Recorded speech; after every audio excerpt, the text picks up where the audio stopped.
BNP মহাসচিব মির্জা ফখরুল ইসলাম আলমগীর বলেছেন, ঐক্যবদ্ধভাবে অপশক্তিকে রুখে দাঁড়ানোর সময় এসে গেছে।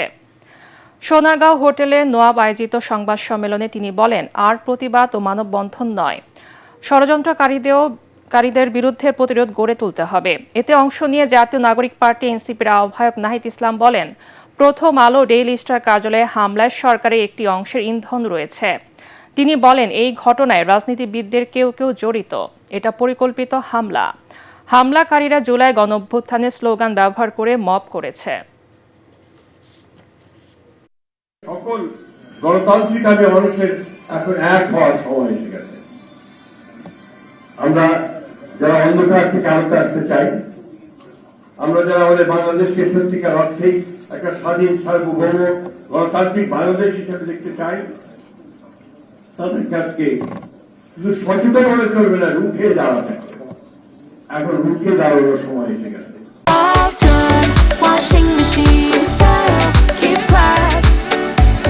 জাতীয় নির্বাচনের আগে যে কোনো মূল্যে আইন শৃঙ্খলা পরিস্থিতি স্বাভাবিক রাখার নির্দেশ দিয়েছেন প্রধান উপদেষ্টা ডক্টর মোহাম্মদ ইউনূস।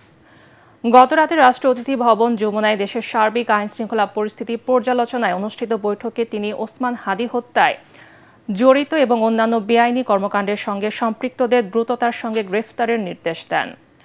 বৈঠকে স্বরাষ্ট্র উপদেষ্টা জাহাঙ্গীর আলম চৌধুরী, জাতীয় নিরাপত্তা উপদেষ্টা ডক্টর খলিলুর রহমান সহ বিভিন্ন নিরাপত্তা ও আইন শৃঙ্খলা বাহিনীর শীর্ষস্থানীয় কর্মকর্তারা উপস্থিত ছিলেন। বৈঠকে বিএনপির ভারপ্রাপ্ত চেয়ারম্যান তারেক রহমানের দেশে প্রত্যাবর্তন, আসন্ন বড়দিন ও ইংরেজি নববর্ষ উদযাপন উপলক্ষে নিরাপত্তা সংক্রান্ত পদক্ষেপ সহ নানা বিষয়ে আলোচনা হয়।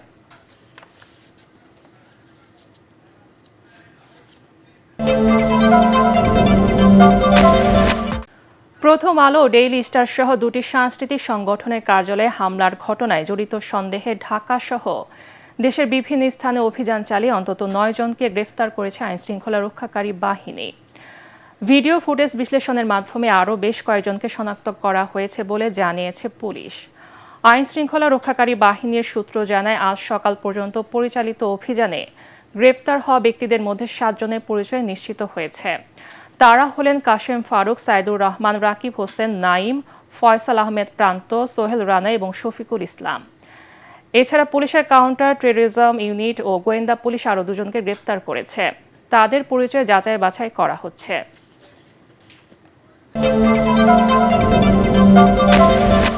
তীব্র শীত ও হিমেল হাওয়ায় উত্তরাঞ্চলে জনজীবন বিপর্যস্ত হয়ে পড়েছে। কনকনে ঠান্ডায় অনেকের জন্য শীত নিবারণ কঠিন হয়ে পড়েছে। গত কয়েকদিন ধরে জেলার তাপমাত্রা 10 থেকে 12 ডিগ্রি সেলসিয়াসের মধ্যে ওঠানামা করছে। এতে সবচেয়ে বেশি ভোগান্তিতে পড়েছে নিম্ন আয়ের শ্রমজীবী মানুষ ও চরাঞ্চলের বাসিন্দারা। অনেকে সকালে ও রাতে খড়কুটো জ্বালিয়ে শীত নিবারণের চেষ্টা করছেন। কুড়িগ্রামের রাজারহাট কৃষি আবহাওয়া পর্যবেক্ষণাগারের কর্মকর্তা জানান, আজ সকালে তাপমাত্রা রেকর্ড করা হয়েছে 12 ডিগ্রি সেলসিয়াস। মাসের শেষের দিকে শৈত্যপ্রবাহের সম্ভাবনা রয়েছে বলেও জানান তিনি।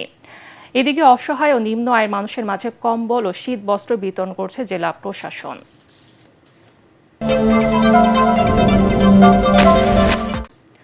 আন্তর্জাতিক ফিলিস্তিনের গাজা উপত্যকায় চলমান যুদ্ধবিরতির মধ্যে প্রস্তাবিত এই রাষ্ট্রের অপর অংশ পশ্চিম তীরে নতুন 19টি বসতি স্থাপনের অনুমোদন দিয়েছে ইসরায়েল।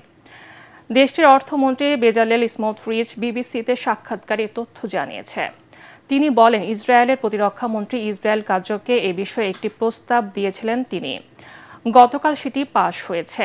অর্থমন্ত্রী আরও জানান, প্রস্তাবিত স্বাধীন সার্বভৌম ফিলিস্তিন রাষ্ট্র প্রতিষ্ঠায় বাধা দিতে এই সিদ্ধান্ত নিয়েছে ইসরায়েল সরকার।